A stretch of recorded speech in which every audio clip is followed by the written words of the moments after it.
Good morning. Welcome again to our webinar. Today's topic, a follow-up from yesterday's topic. We had many questions yesterday, and after the webinar we had some more questions which I had a look at but I could not answer. And hopefully we can elaborate upon that again. If you have any live questions, as we had yesterday, feel free to pose it, and obviously I'll try my best to answer it for you. You have to post it on the Advocate Mohammed Abduroaf Facebook page. If you post it on any other page, I'll see it later on, but obviously I would not be able to answer it and engage with you with regard to that. Nonetheless, today's theme would be a bit different. I'll focus on the issue concerning child custody, child maintenance and divorce, but from a different angle, dealing with third parties, non-parents. I can't deal necessarily with that in relation to divorce. However, I can deal with that regarding child custody. For example, can an uncle have child custody, an aunt, a grandmother, stuff like that. Child maintenance. May you claim maintenance from grandparents, from uncles and aunts, and so on. So that will be the angle from where we will deal with that. And with regard to divorce, a different angle would be, what do you do if you cannot find the spouse to get divorced? You guys are married, however, separated, your spouse went missing, and now you want to get divorced. So it's a bit of a different flavor regarding that. If you want more information regarding this topic, please watch our video of yesterday. If you are watching it from Facebook, it should be on all our pages. If you are watching it from YouTube, it should be the previous video that would have been posted just before this one. Nonetheless, let us begin with this interesting topic, and I'll be keeping an eye on the Facebook page for any questions that you may have and which you would like me to answer live. And that's the only way I can answer them. On the issue concerning child custody. Now, in South African law, only mothers and fathers can have parental rights and responsibilities by default.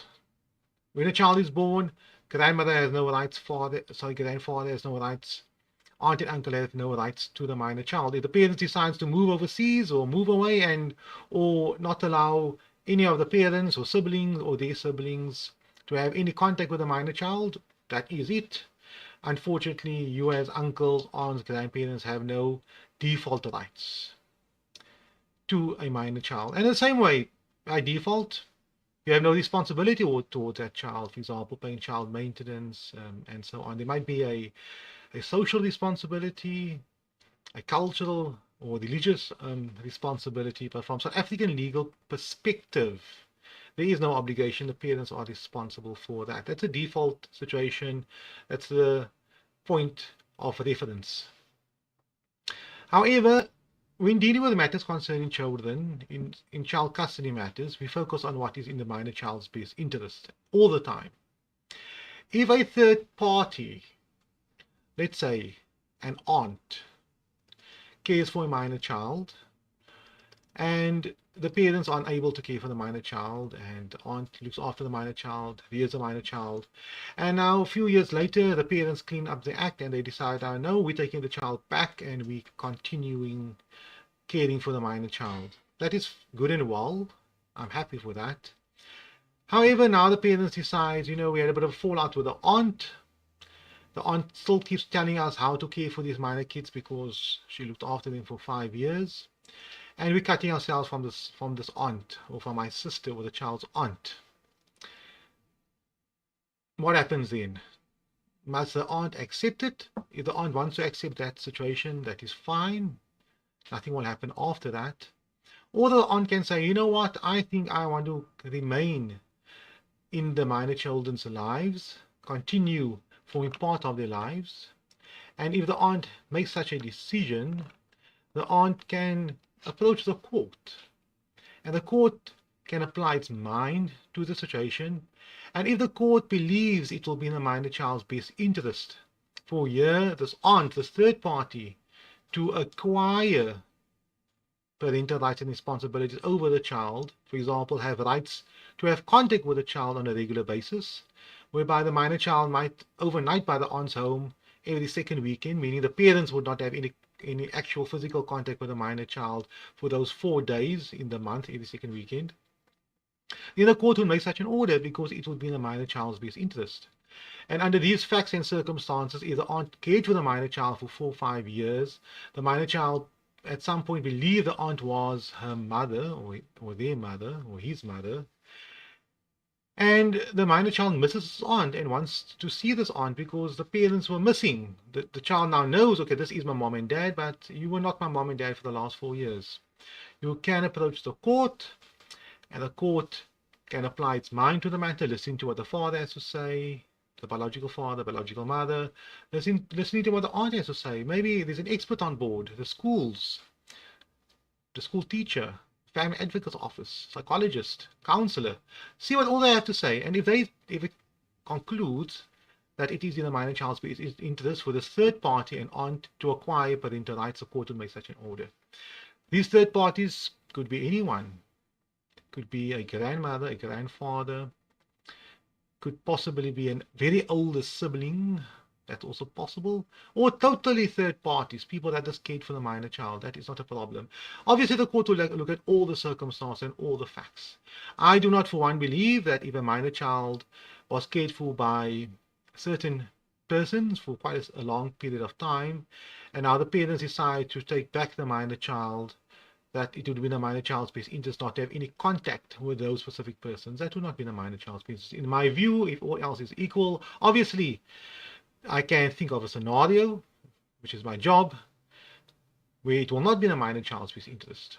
But generally, should it be a normal situation, it would be in the minor child's best interest for this third party to have care and contact to the minor child. So that's a spin where I'm dealing with child custody from a different angle, where you focus on what is a minor child's best interest.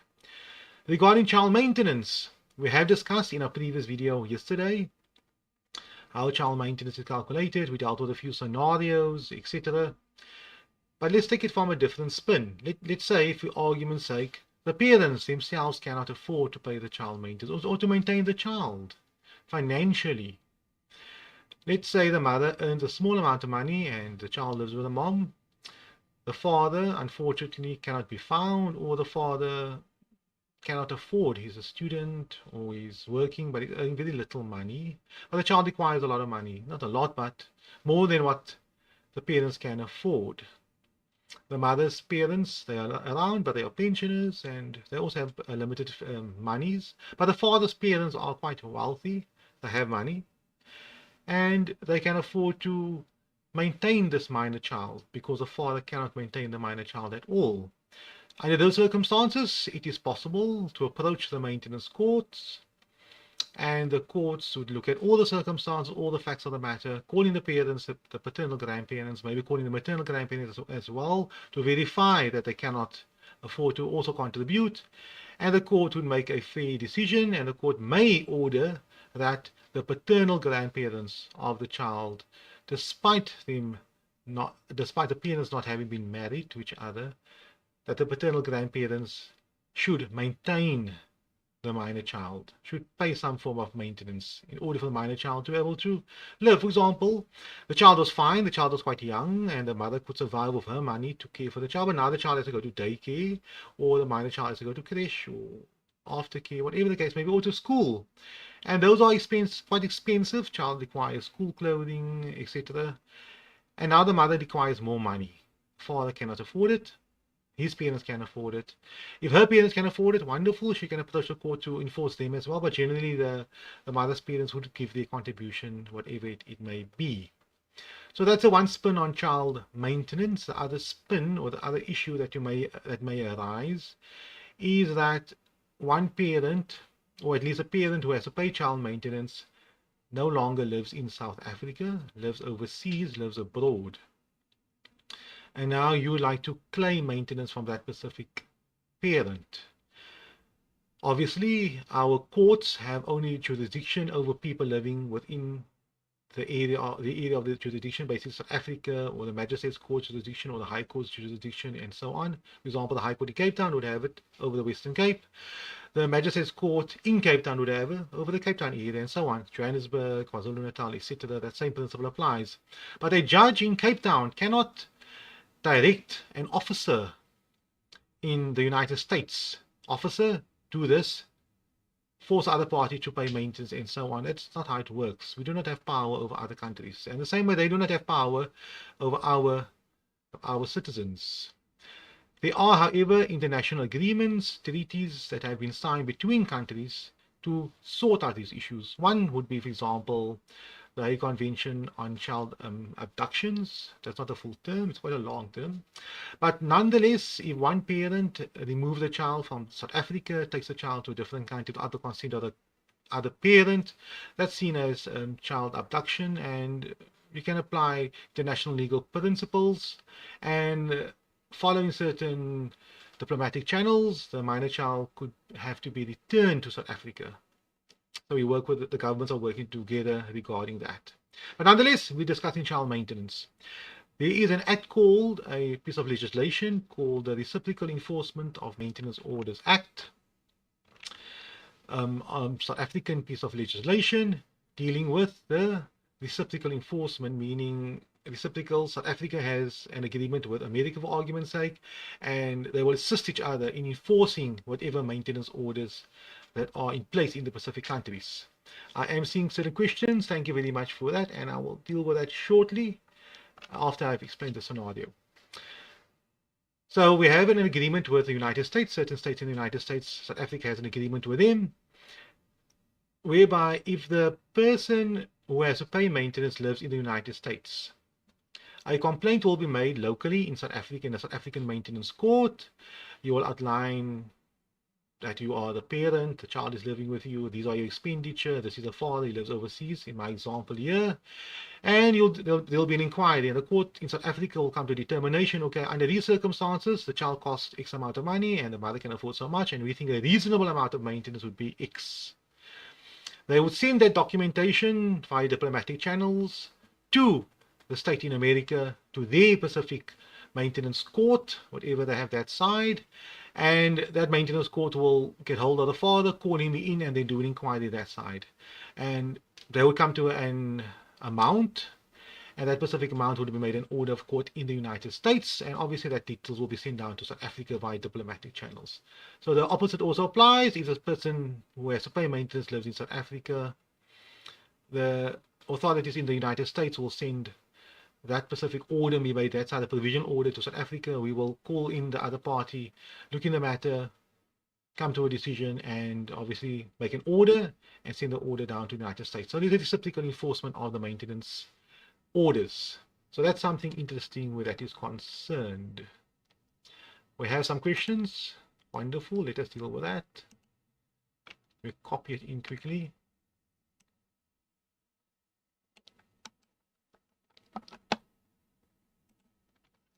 This will be question live. Question 1. Thank you for that. That's the first question. I see there's a follow-up on that specific question. Same person. Let us deal with that. Let me copy that in as well. Okay, so I will definitely deal with that question. Thank you for that. But before I deal with the question, let me just finish the topic on child custody, child maintenance, and divorce. So the next theme from a different spin would be divorce. As I mentioned earlier on, please watch yesterday's video, some more details regarding this topic. Let us say the parties, they are married, and one party cannot be found, but the party remaining in South Africa wants to get divorced, or he knows where the other party is, but unfortunately cannot serve the documentation on them. So remember, this is how South African law works. In order for a divorce to take place, divorce documentation needs to be served on the other party, and in South Africa. If you want documentation to be served upon the other party in a different country, we do not have sheriffs there. So we have a sheriff in South Africa, South African Board of Sheriffs. a member of them, and he knows his job. He knows how South African law works, and he knows how to serve summonses and documentation upon the other party. The United States, the UK, China, Finland, New Zealand, Australia, they have their own processes applicable over there. So we do not direct sheriffs that side to serve documentation. However, the parties want to get divorced. Under certain circumstances, if you cannot get hold of the party, or you know the party is overseas, let us deal with the overseas part. You approach your court locally and advise the court. I've issued divorce summons, but the other party lives in the United States. I only have an email address where this party is concerned. I do not have anything else, but the email address works. Can this documentation be served upon him via email? You will explain that to the court, and the court will say, you know what? I think this is the only way you can proceed with this matter. I hereby give you leave to serve the summons upon the other party via email. And to get the order, the attorney would obviously email the other party the summons, for scanning the summons, the email to the other party. And if the other party does nothing within 10 days, obviously the divorce can proceed on an unopposed basis. And should it proceed on an unopposed basis, the judge will look at the file. The judge will say, I don't see a return of service, but I see, okay, there's an order that was granted previously stipulating that the summons can be served upon the other party by email. Or I see an affidavit here from an attorney stipulating that the summons was served upon the other party by email. The judge will be happy, and at least that requirement would have been met. The court would be convinced that you informed the other party about the divorce. If the other party done nothing about the matter, too bad. Wonderful, life goes on. But if the other party decides to oppose the matter, it proceeds as any opposed divorce matter. Okay, that was that was the 3 topics: child maintenance, child custody, and divorce. I have another question. Let me deal with that quickly. Copy and paste it. And that's it. If there are any other questions, I would like to deal with that as well. Question number 1. Can in-laws, the grandparents or aunt, force themselves to minor children that does not know them at all? Will the emotional not be in the best interest? Okay, I get the gist of the question. No, they cannot. They have no parental rights at all, so they cannot do that. It's your job as a parent to protect the child from any third parties. Obviously, his family, certain issues involved, complications involved, and so on. But in principle, they have no right. And for me to be blunt, if they are consistently imposing themselves, you can approach the court and get a protection order against them. Obviously, you try to avoid all of that. I only have 2 lines of question here. I'm giving you a general answer. Try to mediate, try to resolve these issues. But if someone persists, because a person does not have a right to the minor children, you can approach the domestic violence court and get a protection order against them. But ultimately, my answer is no, they do not have a right. Let's deal with the second question. Question number 2. Live question. Can a judge grant a divorce if the other party does not want to sign the paperwork? There is no obligation upon the other party to sign the paperwork. The paperwork is what you want. So let's say you want to have custody and the other party wants to have custody. So there's no obligation upon him to agree to that. Ultimately, the court would have to make a decision here, evidence. So if a divorce wants to be resolved quickly, you get the party to sign documentation, so the divorce is resolved, and there's no need for us to run a full-blown trial, call witnesses, and put people on the witness stand and argue at the end of the court case. That's not necessary because the divorce has been resolved. If the divorce has not been resolved, they're not willing to sign any documentation or to agree upon anything, fine. The matter must proceed as normal. The same way, for example, can a criminal charge, if you're somebody charging you for theft, can that go ahead without you admitting to guilt? Yes. You say you're innocent and the proceedings must go ahead. The same way with a divorce. The party says, I'm not willing to sign it. Perfectly fine. You follow the proceedings, discovery, providing whatever documentation the other party wants. Make sure the matter is still ready. Get a date for the judge. Go on the witness stand. Prove your case. The other party will do exactly the same. At the end of the day, the court will make a decision. So regarding your question, yes, you can proceed. It will obviously take a bit longer. As the case, should the parties come to an agreement regarding the divorce. I think that is it for today. I see no other questions that are being posed. There's no one else that has any live questions. Thank you very much for your questions and for your time for watching this video. And I hope to see you online again soon. Have a lovely day.